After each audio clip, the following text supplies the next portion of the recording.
السلام علیکم جی. پرانے زمانے کا ایک لطیفہ یاد آ گیا کہ وہ جو ہے وہ جناب ایک بندہ جو تھا ایک خفیہ ایجنسی کے ہیڈ کوارٹر میں انہوں نے اپنے خاص 007 کو بلایا اور انہوں نے بتایا کہ کولمبیا کے فلاں شہر کے قریب ایک گاؤں ہے, اس گاؤں کے اندر ہمارا ایک جاسوس ہے, تو اس کے پاس آپ نے جانا ہے اور اس سے انفارمیشن لے کے آنا ہے. ٹھیک ہے, تو اپنا اور انہوں نے بتایا کہ جی وہ وہاں پہ جو جاسوس رہتا ہے اس کا جو ہے وہ نام, اس کا جو کوڈ ورڈ ہے وہ یہ ہے کہ موسم بہت اچھا ہے.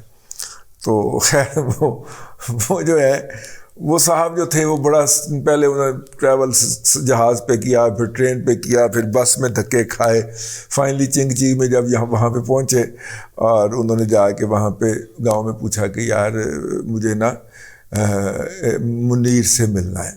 تو انہوں نے بتایا کہ وہاں پہ ایک جو ہے وہ اس شہر کا میئر بھی منیر ہے, ایک جو ہے وہ ٹانگے والا وہ بھی منیر ہے, چنگچی والا وہ بھی منیر ہے, ایک کمہار بھی منیر ہے, اور ویسے میں بھی منیر ہوں, جس سے وہ پتہ پوچھ رہا تھا. تو اس نے کہا کہ آپ اچھا آپ بھی منیر ہیں؟ اس نے کہا ہاں میں بھی منیر ہوں. تو اس نے کہا کہ آج موسم بہت اچھا ہے.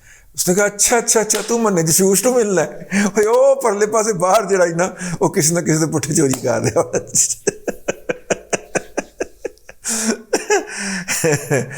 کچھ اسی طرح کا معاملہ ہمیں بھی درپیش ہے جی. اس وقت پی ٹی آئی کی بڑی خفیہ قسم کی جو پلاننگ ہے وہ بے نقاب ہو گئی ہے, اور خفیہ پلاننگ ان کی جناب کچھ ہمارے دوست ممتاز بھٹی صاحب نے بے نقاب کیا ہے. ہم ان سے ادھار لے رہے ہیں. ان کا جو چینل ہے رپورٹر آن سکرین, اس کے اندر انہوں نے بے نقاب کیا ہے. خفیہ پلاننگ یہ ہے کہ جمعرات یا جمعے کو جناب عمران احمد خان نیازی اپنے تمام عمرانڈوز اور یوتھیاز کو کہیں گے کہ وہ جوک در جوک جو ہے وہ اسلام آباد کی طرف چلیں.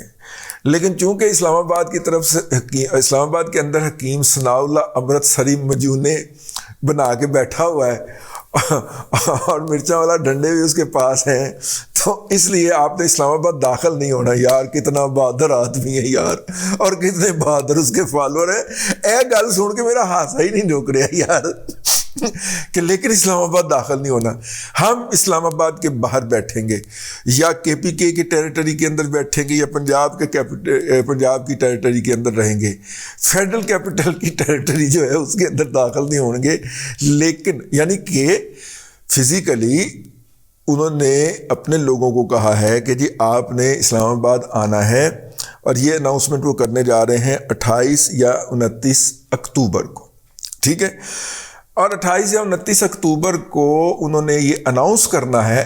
خفیہ رپورٹنگ ہو رہی ہے کہ جناب 4 تاریخ کو وہاں پہ پہنچو, 4 تاریخ کو اسلام آباد پہنچو. لیکن اسلام آباد میں اندر نہیں بڑھنا.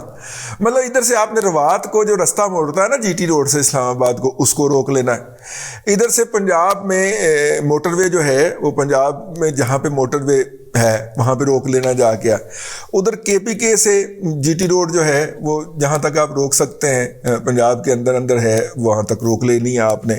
ٹھیک ہو گیا.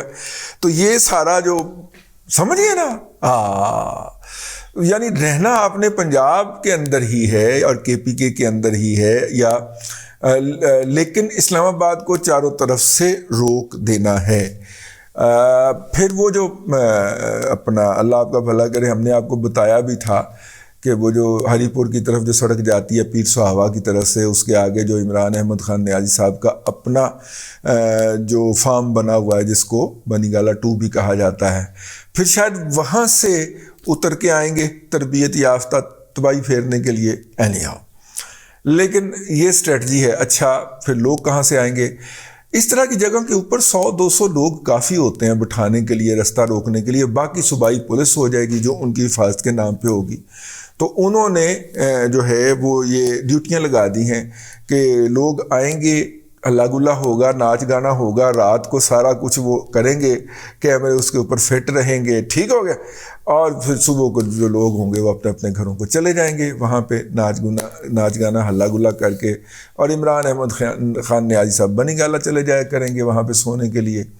اور پھر شام کو جس طرح مارچ نہیں ہوتا تھا, اچھا وہ ایسا کیوں کرنا چاہ رہے ہیں؟ ایسا اس لیے کرنا چاہ رہے ہیں کہ 2 خبریں ہیں پچھلے دنوں جو NDU میں نیشنل ڈیفینس یونیورسٹی کے اندر جو ایک وہ جو ورکشاپ ہوتی ہے نیشنل سیکیورٹی ورکشاپ ہوتی ہے، میں بھی کیتی ہوئی ہے، نیشنل سیکیورٹی ورکشاپ ہوتی ہے، جتنے بھی سینئر جرنلسٹ ہوتے ہیں آلموسٹ انہوں نے کی ہوتی. تو وہ جو ورکشاپ ہوتی ہے اس کے اندر جو شرکا تھے ان کا ایک interaction chief of army staff سے بھی ہوتا ہے، اور ویسے تمام سروسز چیفز کے ساتھ ان کا انٹریکشن ہوتا ہے، لیکن ان کے ساتھ بھی ایک انٹریکشن ہوتا ہے. 7 گھنٹے ملاقات پرولونگ کر گئی، چونکہ باجوہ صاحب کو بھی بات کرنے کا اور بات سے بات نکالنے کا بہت شوق ہے، تو وہ وہاں پہ موجود تھے. تو ان سے پوچھا گیا، انہوں نے ساری داستان اپنی سنائی کہ کس طرح جو محبتیں بریک اپ کیسے ہوا ہے لاڈلے کے ساتھ. سر نہیں ہے، منہ سے نکل گیا، سر منہ سے نکل گیا. اے اللہ میں مر جاؤں، میرے منہ سے ہی نکل گیا.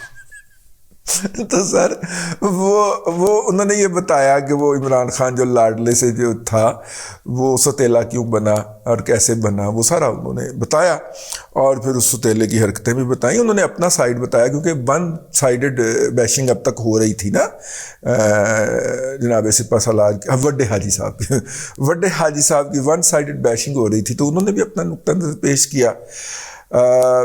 اس نقطہ نظر کے اندر میرے جیسے بندے کے لیے تو کوئی انکشاف نہیں تھا، بلکہ میرا تو یہ اصرار ہے کہ بہت ساری باتیں جو ہیں وہ انہوں نے نہیں بتائیں، جو کہ بتا ہی دینی چاہیے تھی لگے ہاتھوں، جو کہ عام طور پہ زبان زد عام ہیں اور زبان خلق کو نکارا. خدا سمجھو زبان زد عام ہے، وہ باتیں جو ہیں وہ آپ کو اسلام آباد کے اندر کسی بھی چائے خانہ میں گفتگو کرتے ہوئے پتہ چل جائیں گی، اور اگر وہاں پہ نہیں پتہ چلتی تو آپ لاہور میں تشریف لے آئیں بیٹھک میں، آپ کو وہاں پہ پتہ چل جائے گی. لیکن وہ باتیں جو ہیں وہ کبھی پروگرام میں کہی نہیں جائیں گی تا آن کے اس طرح کے کسی فورم پہ ان کی تصدیق نہ ہو جائے. تو خیر وہ NDU ایک رسپیکٹیبل فورم ہے، فوج کا اپنا ادارہ ہے، وہاں پہ وہ سیکیورٹی ورکشاپ اور سیکیورٹی ورکشاپ کے لیے لوگ بلائے جاتے ہیں، ان کے لیے 10 جگہوں سے گارنٹیاں لی جاتی ہیں کہ کوئی پٹھی حرکت نہیں کرے گا اتنے آ کے. تو پھر جا کے میری گارنٹی دینے والے سارے زیر اتاب آئے سن. جنہوں نے میری گارنٹی دیتی تھی کہ نہیں ہے کوئی ایسی حرکت نہیں کرے گا، ان سب کی اس کے بعد بےزتی ہوئی تھی، باقاعدہ بلا کے بےزتی کی گئی تھی.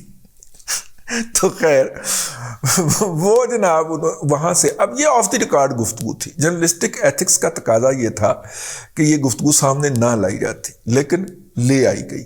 اور شاید اب یہ نارم بن گیا پاکستان کے اندر کہ اس طرح کی گفتگو پہلے بھی سپہ سالار جو ہیں جب ان کا محبت کے 4 دانگے عالم میں شہرے تھے، جب ان کے جو عشق جو تھا اس کا عروج چل رہا تھا، اس وقت بھی وہ آف دی ریکارڈ گفتگو کیا کرتے تھے. انہی کی اسی طرح کی آف دی ریکارڈ گفتگو سے ہمیں پتہ چلا تھا نا کہ ان کا فیوریٹ یوٹیوبر صدیق جان ہے، ٹھیک ہے. تو وہ اس طرح کی گفتگو کیا کرتے تھے. تو اس کی کاؤنٹر گفتگو انہوں نے کی، اور اس کے اندر مجھے کسی اور بات سے میں اس طرح کی چیزوں سے دور رہتا ہوں، مطلب کہ ایسے بے احتیاطی ہو جائے بندہ رگڑے آ جائے کی فائدہ میرا مطلب ہے. تو اتنے سارے عمران شفقت بھی تو ہے نا، امداد سمرو بھی تو ہے نا، گور بٹ بھی تو ہے نا، ٹھیک ہے، ممتاز پٹی بھی تو ہے نا، انہوں نے کرن دیو نا. ٹھیک ہے، سانو ضرور اڑدا یا تیر بغل چ لینا ہے، اڑدا یا تیر بغل چ لینا کیوں کدے لئی نہیں لینا. میں نے صرف اس میں سے ایک فکرہ اٹھانا تھا، اور وہ فکرہ وہ جب ان سے پوچھا احمد میر صاحب نے تو انہوں نے کہا کہ ہم کوشش کریں گے دونوں فریقین کو صلح کروائیں، آپس میں بٹھا دیں منیمم ایجنڈے کے اوپر. اب اگر منیمم ایجنڈے کے اوپر آپس میں بٹھانا ہے تو اس کے حوالے سے تو خبر آ گئی ہے نا کہ دونوں کی بیک ڈور سے کوئی نہ کوئی ہو رہی ہے، اللہ آپ کا بھلا کرے، کوئی نہ کوئی مذاکرات ہو رہے ہیں.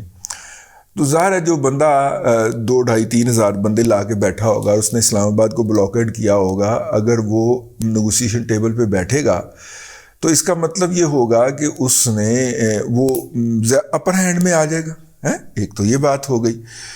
اچھا، دوسرا جو ہے، اب اس کے اوپر جو راوی ہیں جو وہاں پہ موجود تھے ویسے بائی دا وے موقع کے اوپر، ان سے میں نے پوچھا تو انہوں نے کہا کہ میرا خیال ہے کہ کچھ نہ کچھ جو ہے وہ ایجنڈا سیٹنگ ہو ہی جائے گی، ایجنڈا آئٹم آ ہی جائیں گے اور عمران خان صاحب کو فیس سیونگ مل جائے گی. جبکہ دوسرے ایک اور فریق کا کہنا تھا کہ نہیں، میرا خیال یہ ہے کہ عمران احمد خان نیازی صاحب کو یہ مارچ نما ڈرامہ کرنا ہی نہیں دیا جائے گا، ان کو پتہ ہی نہیں چلے گا، ان کو کرش کر کے رکھ دیا جائے گا۔ تو ویسے بھی میرا مطلب ہے کہ جو وہ اپنے آپ کو اس دن بے نقاب کر چکے ہیں جس دن ان کے خلاف ڈسکوالیفیکیشن کا فیصلہ آیا تھا، میں نے کہا کہ میں نے کہا پھر انڈیکیٹر کیا ہوگا؟ تو مطلب تینوں ہر ایک بندے کے ساتھ جو ہے جب ہمارا انٹریکشن ہوا تو میں نے کہا اس کا مین انڈیکیٹر کیا ہوگا کہ وہ لانگ مارچ کو ٹالریٹ نہیں کریں گے، کیونکہ باجوہ صاحب نے یہ بات بھی وہاں پہ کہی ہے کہ ہم کسی کو یہ اجازت نہیں دیں گے، ملک بد امنی کا متحمل نہیں ہو سکتا۔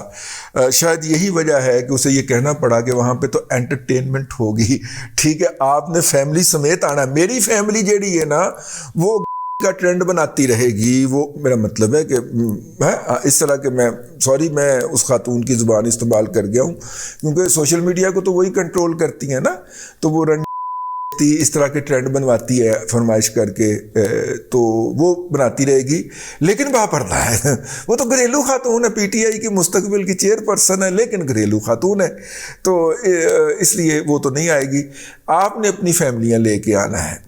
تو یہاں پہ مجھے وہ واقعہ یاد آ گیا کہ جب یہ کرونا تھا، جب یہ پچھلا دھرنا تھا تو عمران صاحب سے کہا گیا کہ یہ جو خواتین اور مرد حضرات کو الگ الگ کر دیا جائے، تو عمران خان نے بڑی ہی خباثت نما مسکراہٹ سے کہا کہ اگر ان کو الگ الگ کر دیا گیا نا دونوں کی وہ دھرنے میں آنے کی جگہ، تو پھر کوئی بھی نہیں آئے گا، ٹھیک ہے۔ تو راوی اس کے بڑے سکا بند ہیں، سوشل میڈیا پہ گھوم رہے ہوں گے، آپ خود بھی یہ بات کہہ رہے ہیں، میں ان کا نام نہیں لینا چاہ رہا، لیکن آپ اس سے اندازہ کر سکتے ہیں کہ کیا ہوا تھا، تو کس مائنڈ سیٹ کے آدمی ہیں وہ۔ بہرحال جی جو ہے وہ دونوں امکانات موجود ہیں اس وقت تک۔ بچپن میں ایک نظم پڑھی تھی، 5 چوہے گھر سے نکلے کرنے چلے شکار،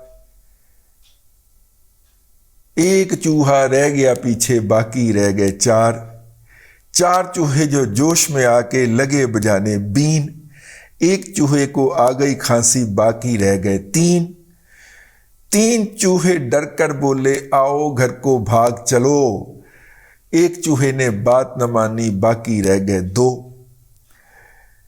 2 چوہے جو رہ گئے باقی دونوں ہی تھے نیک، ایک چوہے کو کھا گئی بلی باقی رہ گیا 1۔ جو ایک رہ گیا ہے نا اس کا فیصلہ بھی 19 تاریخ کو ہو جانا ہے، تو 19 تاریخ سے پہلے نواز شریف صاحب جو ہیں وہ نئے چیف کی اناؤنسمنٹ نہیں کریں گے، یا شہباز شریف صاحب نہیں کریں گے، کیونکہ وہ چاہتے ہیں کہ وہ بھی عزت کے ساتھ رخصت ہوں، اور اسی لیے عمران احمد خان نیازی کو پتہ ہے کہ 4 نومبر سے لے کے 19 نومبر تک میرے پاس موقع ہے، میں جتنا بھی دباؤ ڈال کے اس حکومت کو ختم کروا لوں، یہاں پہ مارشل لا لگا لوں، یا کہیں پہ کسی ادارے کے اندر بغاوت کروا لوں، یہ میرے پاس آخری موقع ہے، اور وہ یہ موقع لینے کے لیے جا رہے ہیں، ٹھیک ہے۔ جلدی پہنچیں عمران احمد خان نیازی صاحب، جلدی پہنچو، وہ موقع ہاتھ سے پھڑ کے بیٹھے ہوئے نے تمہیں پیش کرنا۔ اب تک کے لیے اتنا ہی، اگلے ولاگ کے اندر پھر ملاقات ہوتی ہے۔ اللہ تبارک و تعالیٰ آپ کو آسانیاں عطا کرے اور آسانیاں خلق خدا میں تقسیم کرنے کی توفیق عطا کرے۔